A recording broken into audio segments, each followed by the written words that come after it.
I mean, actually, I don't know if this is too controversial, but sometimes I feel like there's a lot of like bad publicity. Like one ingredient is just made to look like a really bad guy. To give you an example, like parabens, like there are various grades of parabens. It also depends on concentration. It's not in isolation that none of it should be used. Everything comes with the fact that there is a product and then the concentration that you should be using it and how it does. Color is definitely like carmine is one of the ingredients that basically originates from the cochineal insect. So it's actually a crushed beetle. When you hear of it, you're like, yeah, why would I use it? And like, why would anyone use it? I feel like the good thing is that at least progressively, we're all trying to be a little bit more conscious about the sort of choices we make, and lesser of these ingredients are getting used, which is a good thing, basically, eventually. People are like, I'm not environmentally conscious. I'm not that sort of person. There will be always a range, right? So you'll have people who care a lot more and people who don't care. The objective should be everyone moves a little bit into the right direction. Hi everybody, welcome to another episode of Sephira's Green and Greener show, where we decode simpler steps to living a more sustainable life. Today I am joined by none other than Shivangi, who is one of the founders of Disguise Cosmetics. Over to you, Shivangi. How are you doing? Hi, good. Good. I'm so happy to have you here. So, without wasting too much time, let's get into the life of Disguise Cosmetics, and we also want to get to know you in the process, right? So Shivangi, tell us about yourself.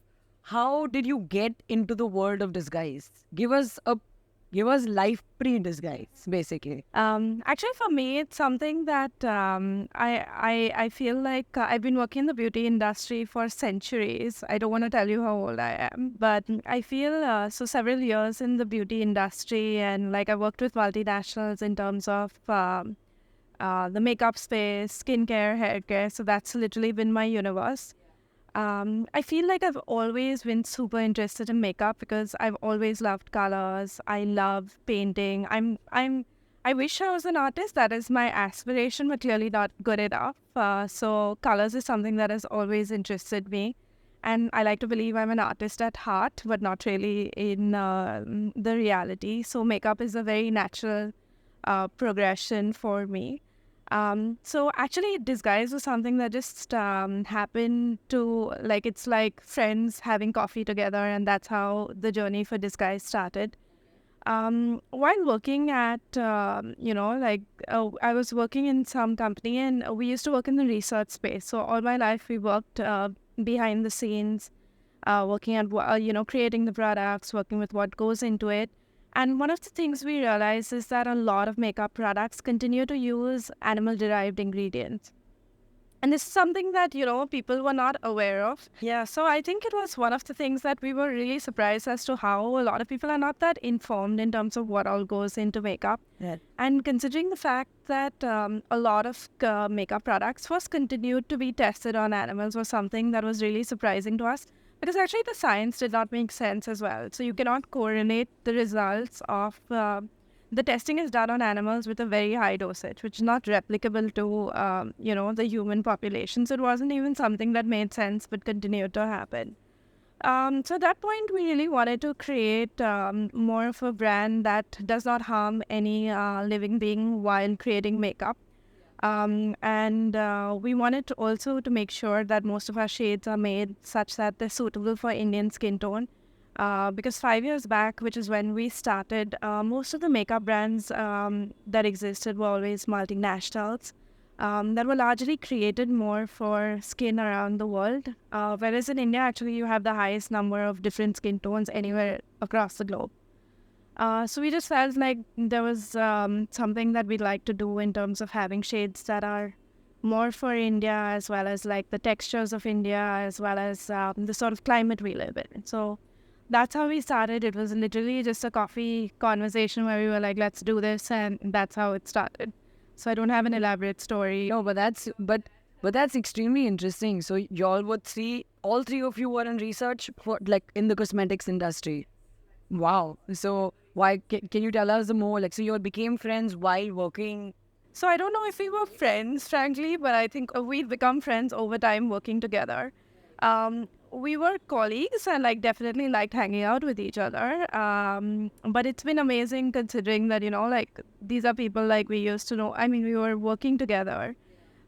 just decided that we, find this an interesting space and started Disguise. So literally, that's just how it happened. That's extremely interesting. And can you tell us a little bit about your educational background? Like, to get into this space, do you need any particular type of degree? I think for us, basically all of us come from the research background. So I have done my BSc. So I've studied biochemistry, chemistry, and a post-graduation in perfumery and cosmetics.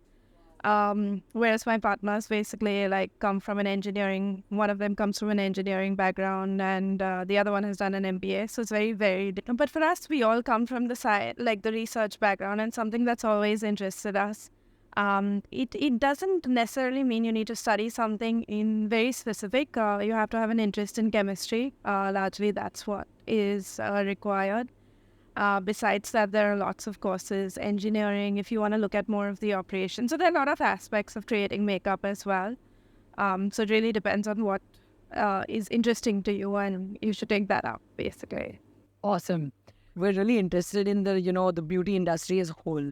So I think you would be the right person to shed some light. And we are calling this section the dark secrets. If they're actually that dark, you did mention that there were animal-derived ingredients, right? So can you share some light as to what ingredients are being used, and in what, is it the pigment of the color, or is it some chemical that we don't actually get to see but it's required? So I think a lot of ingredients, color is definitely carmine is one of the ingredients that basically originates from the cochineal insect. So it's actually a crushed beetle.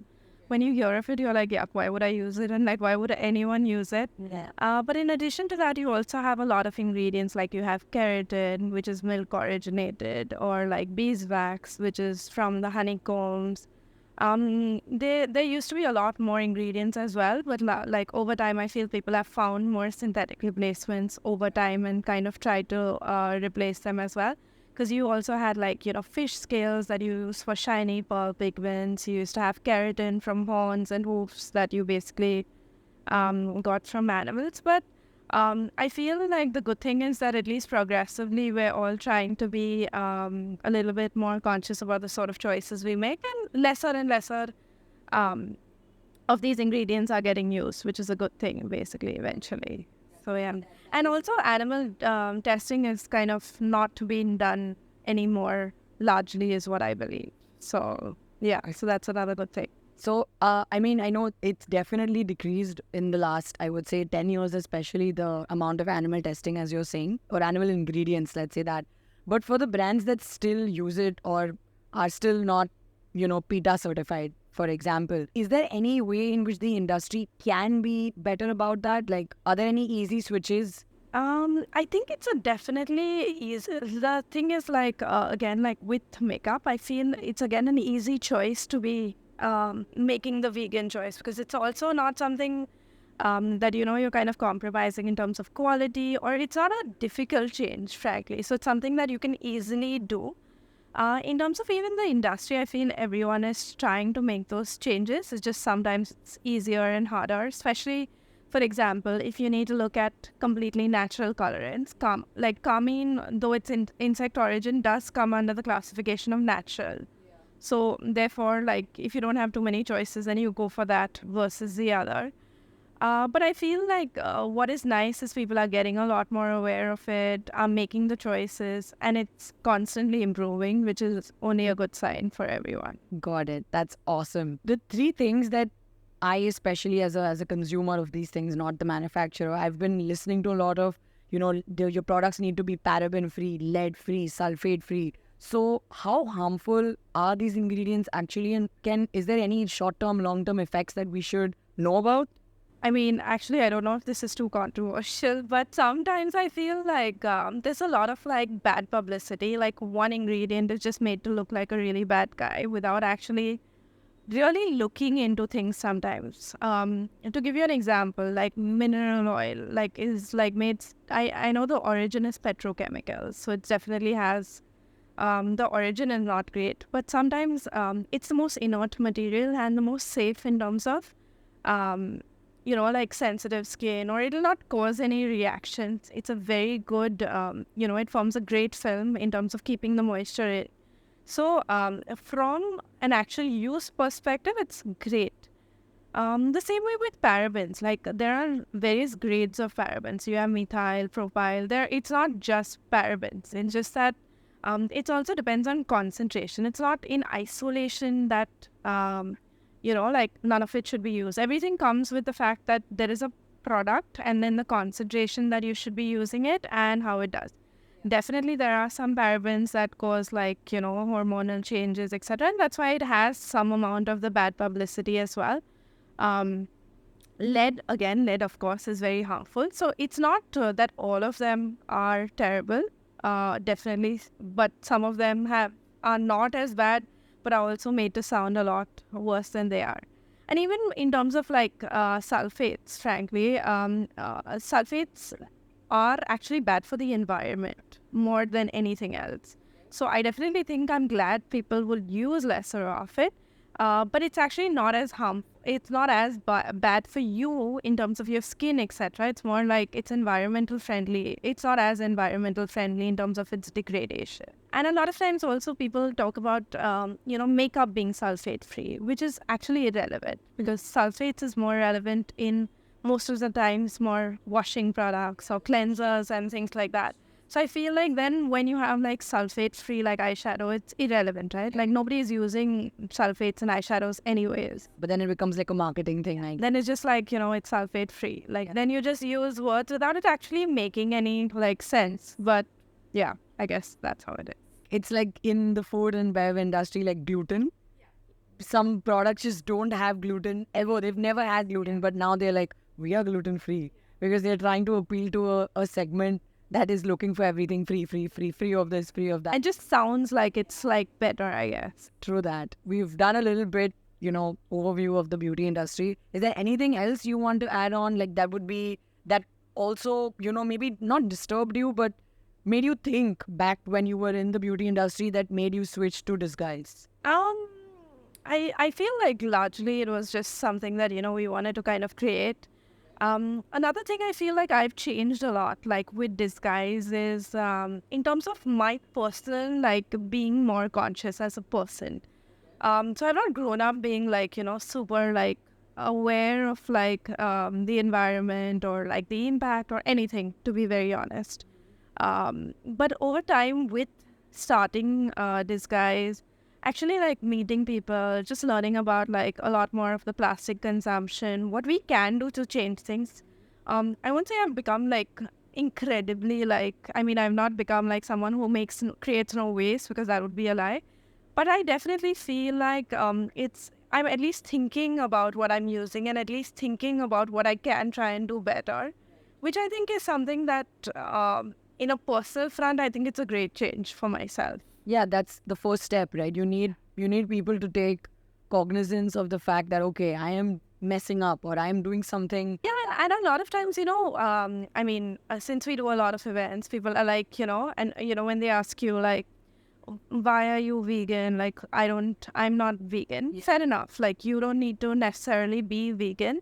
People are I'm not environmentally conscious. I'm not that sort of person. There will be always a range, right? So you'll have people who care a lot more and people who don't care. The objective should be everyone moves a little bit into the right direction. Everybody is not going to get where they don't waste any water, don't create any waste and can live in one bottle of plastic a year or anything like that. But I feel just being aware of things allows you to make a few choices that are easy. At least you can start with that and then see where it goes for you. It's a very nice take, I would say. I think you're right, sustainability is a journey. You can't start from 0 and reach 100. Yeah, I also feel people feel it's nothing or all, where it's oh my god, what if I become vegan but I anyways use plastic, so what's the point? So I might as well do everything.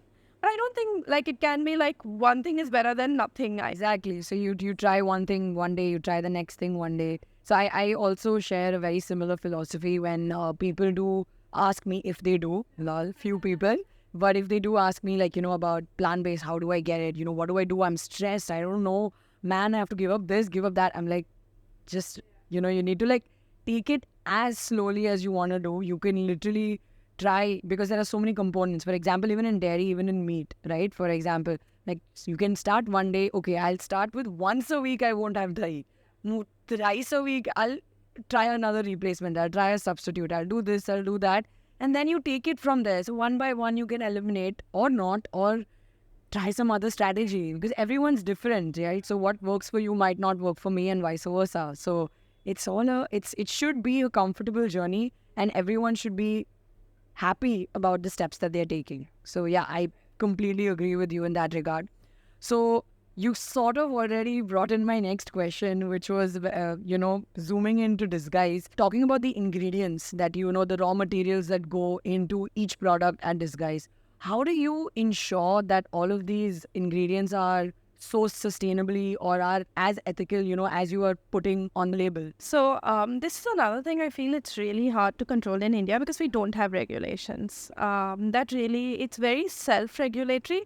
So a lot of what brands follow is what like you want to believe in, and like how honest you want to be. From our perspective, there are a lot of things that we try and control because it's a very important part of who we are, because we've been very close to like the creation of products, and the product is something that we're closer to in general from our personal interests and things like that. So we always ensure like most of the times we work with subcontractors because makeup as an industry is very more regulated. You have to have an FDA certified factory.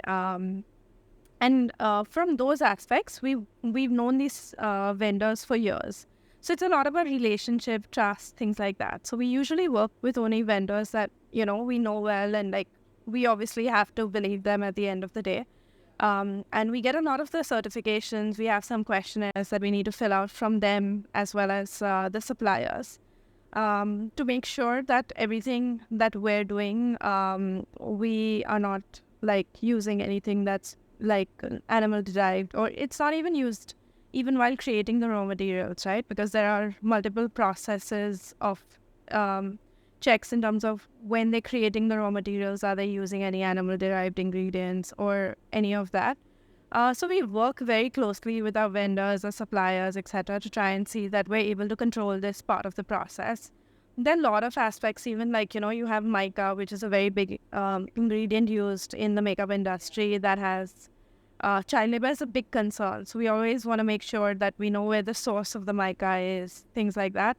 So these are part of the processes that we follow, and like at the end of it, sadly, like there's no like real certification or any way that we're able to like get it completely as crystal clear and transparent as we would like it to be. Yeah, I have read a lot about MICA. I think in India is one of the biggest exporters. Because we have a lot of mines basically that allow us, and they use child labor to mine it basically because it's a natural resource largely available in India. So yeah, again, this is just a question that literally just came to me. Is there anything that we as regular citizens could do to petition for no child labor in mines? I think it's a lot of it has been, a lot of people have complained, and now like basically a lot of global suppliers don't use it unless they have. And there are a lot of, like human rights organizations that also do checks regularly. So I feel like it would be improved. Having said that, like, the ground reality is something that, like as an outsider, I can only say like there's a lot more awareness about it. The more awareness that is created, hopefully more people talk about it.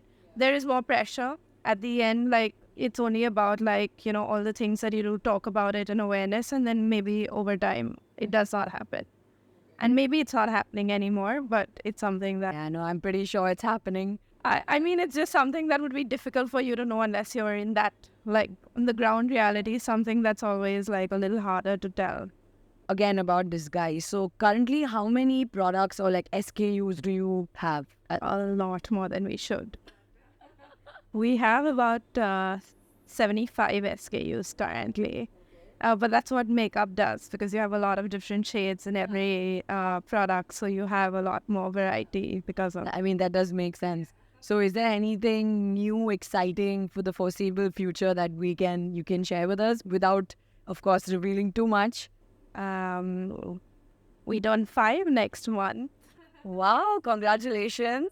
But we have some exciting things coming up. So we're going to be having some new launches in the next few months. Not exactly next month, but a few months. Yeah. But yeah, I think that's pretty much it. Okay, she can't reveal too much, but we are excited. You must know that. So, but are there any challenges that you all have faced as trying to be like a vegan, from scratch beauty brand? I feel like a lot of people in like earlier, at least when we started about 5 years back, I think vegan as a concept was something like I don't know if you felt this, but a lot of times when people say you're a feminist, they like kind of look down upon you. Like it's like a bad word, to some extent. And I felt like in the past, a lot of people used to be like, "But I'm not vegan," and like, "Oh my god, like like oh, yeah, like." I'm not like really buying. Oh, that's still very much present. Feel it's not lesser in makeup. So I feel like it's improved with a little bit more awareness. I won't say it's gone, but at least it's like definitely people have been a lot more accepting. And like I said, people have been like, okay, this seems like a great product still. It's as good as any other product, vegan or not vegan. So it's a choice that I can make easily. So we've definitely seen a lot more of a difference of like people not thinking that vegan is like a bad word or something that like, oh my god, like it's just not looked down upon anymore, at least. Like, so I think there is that much of a change, which is good. Yeah. Any other challenges like from a business point of view? Yeah, I think in general business is like hard. That's true. That's true. That's true. I mean, again, like I feel like I have newfound respect for entrepreneurs because I feel like when you're on the other side, you feel like, oh my God, it would be amazing to be an entrepreneur. You have flexibility of time, which is not really true because you're 24/7 working versus, more fixed times. But I feel, honestly, for me, it's been an insanely great learning experience. I don't think anything could have taught me better. I think as a person, I have become far more confident in doing things I'm uncomfortable with. Like, Right. I feel like you have to make yourself comfortable with the most uncomfortable things that in your life you'd be like, I would never do this. And then it's like, okay. Yeah, I'm doing it right now. So I think like there are aspects of business that really, like make you a different person. And it's just, I think personally for me, it's made me a better person for whatever it's worth. I also like the idea that, you're able to like have a team of your own support, like, whatever, in a small way. Like we have a small team, so whatever our small team is. So I feel that gives me a lot of joy versus, so yeah, I mean, it's been fun. I don't think it's been, I mean, obviously business, every day there's a new challenge and a new problem. Like that doesn't like go away. But overall, I think I wouldn't trade it for anything because I just feel like what it's taught me, I don't think anything else could have. Like, so yeah, so that's pretty much. That's amazing. Yeah. So that's really nice to hear. We do hear there are a couple of challenges that sometimes goes into like, being a woman entrepreneur. I hate saying that, but it is true. So I do want to address that with you. No, I definitely agree. And I just feel like the most annoying thing is like when, like people think you're a woman entrepreneur, people always presume this like a side hobby. Like it's like, they don't think you can have an ambition to have a relevant business, which is really annoying. Like, I mean, if you're allowed to have ambition, then so, I mean, I just feel like it's always like, it must be some small brand, you must be selling from home, you must be making it at home. And I'm like, it just like, I feel that judgment of like, there's nothing wrong with having that small business. The question is like,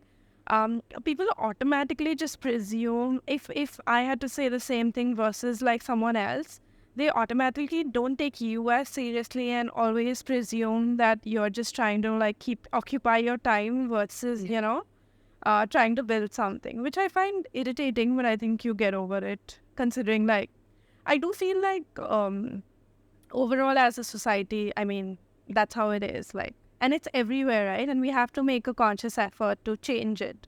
And we don't realize it a lot of times, but in every aspect of our lives, like, like, why is my middle name my father's name? It's not about, it doesn't matter. It's not about that. It's just that while growing up, we think all these things are so normal and this is just such an acceptable thing that I feel like it all stems down for us, like, to believe that we're a lot more like male oriented as a society. And I think we need to like change all the smaller things as well so that eventually, like, these differences don't exist. Yeah. So you're absolutely right. As I going back to my previous point, it's all the first step is acceptance and realization that, oh my God, like whatever we grow up thinking, as women, like, oh yeah, middle name, oh yeah, it's normal, oh this is normal. Like, it's not a big deal. Like, I'm not like upset about it, but these are signs that basically, we automatically like grow up with, right? So eventually, then a lot of things, I feel women are very accepting of us, and all of us as part of life. You're made to be. I don't know if it's not a good thing. In fact, it made me angry. I was very angry. I agree, but then that's my point, right? Like, so we need to, as like, once you get aware, that's the first step to try and see what you are able to change. Like, everything is not going to be like, okay, now I'm not good, or like, nothing happens overnight. Yeah, but at least like the first step is to try and be like more cognizant of the fact that this happened, and at least noticing it. Yeah. And even I was like, actually, I have a kid. So, like, we're just thinking, like, whenever we talk about animals, we usually refer to them as, like, male. I don't know why. Like, I was just trying to think of it. And, like, when I was talking about, like, the tiger also, like, he will be sleeping. And I was like, I don't even know why I do this, I still don't know why. But it's just something that I was noticing a little bit more of while I think about it. That, from us, we have to start thinking about, like, just changing a few of the things so that it's not so abnormal eventually. I mean, in the English language in general, there's a lot of he. So even when you're giving an example, in Hindi also now people do it. Arey, think about it. Agar, वो बंदा ने ये किया तो मैं क्या करूँ? Or like, he did this. Like, you're literally talking about a hypothetical situation, but it feels so natural, right? Yeah, and then you're like, but why? Like, why wouldn't it have been the other way around? Okay, I have another question for you about the challenges. Okay, so now, of course, 5 years ago, you started from scratch, nothing, like you all were brand new. So are there any challenges you faced in sort of attracting new customers to a brand like yours? Honestly, for me, the initial days was amazing because we started with selling at Little Flea in Bombay. And for us, like, we've never been in front of people or sold a single product in our lives, right? So we've always worked behind the scene. And the first weekend of Little Flea, like, we only had one product because we didn't have... What was your first product? Lipsticks. Our lipsticks was our first product. We started with, we had 8 shades. And we were sold out the first weekend. The second weekend, we got another batch and we were sold out the second weekend also. So that was like, a great feeling considering, like, you've never experienced what people would want to pay money and buy something you made. So that was a great start for us, honestly. Like, it allowed us to actually believe that we can do this as well. I think initially we had a lot of consumers that, used to write us pages of like reviews. And so I feel earlier there was a lot more real customers, a lot more engagement, a lot more like interest in like being friends, or like there's a lot more of a personal, like, I don't know, personal touch or personal like, over the years, I feel that has changed. I feel like everything has just gotten larger. Social media has just ballooned up. So it's not as intimate an experience as it was, at least for me. Like, that's how I look at it, because most of the times, even when someone placed an order, there was a challenge, it was me calling them up. It's very different versus now. I mean, still we continue to call customers, we're not that large. But I just feel overall that like the customers being closer, that has changed over the years. And I think I liked it better a little earlier. Got it. But these are the things that happen when your business expands. It's a I'm not sure it's expanded so much, but there are always two sides. Yeah, it happens. I know what you mean. When you started 5 years ago, where were you manufacturing your products? We were manufacturing with a subcontractor. Okay, from the beginning. Yeah. So we worked very closely to create the formula with him, and get it done, because it has to be like I said, an FDA certified factory. It's not something you can make. And I feel makeup is a lot more equipment versus skincare because, like a skincare, you need an emulsifier, weighing scale, and like maybe a water bath, and you can make it at home. Makeup is not exactly the same. And there are a lot more controls you require. You have a lot more colors, like a lot more processes involved. So when you started, what was your team size, more or less? Was it just the three of you? Three of us and like one more person, Mayur. Like largely that's what we started with. And today? Today we're like 10 of us. Wow, that is growth and that's awesome. And of course, we wish you all the very best so that you keep growing and maybe 5 years down the line, you're going to remember us as that one random thing that we did in 2023. But all the best. And that actually brings us to the end of the educational part of this podcast. Now, we do want to end with a little fun segment, ending on a lighter note after all the information that we've learned today from Shivangi. So the first game is a rapid fire. Okay, it's a little beauty. You're like a Karan Johar in the making. Don't say that. I am Sephra. But anyway, okay. So are you ready? Yes. Don't look at my screen. Okay. My first question. Your favorite go-to beauty product? My kajal. My all-day gel kajal. Okay, we need 2 words or less, okay? One person you are grateful for in life. My mom. Okay, great. That took some time, but we'll take it. One thing you want to change in the beauty industry? I think clarity of information. Okay. Your favorite shade? Red. Love that. It was very easy. Your most hated shade? I think brown sometimes. Okay. Cool. You did pretty well. Okay, I have another game for you. I say one word and you tell me the first word that comes to your mind. This is obviously also a beauty edition. Okay? The first word is beauty. Inside is more important. 3 words, but we'll take it. Money. I wish I had more. Come on, 1 word. You have to give me 1 word. This is really hard. We can leave it at more. More. Okay. Cruelty. Free. Animal. Love. Green. More needed. 2 words. What? More green. Oh, more. Okay, more needed. Okay. And your last word is lipstick. Best friend. Okay, we'll also accept that.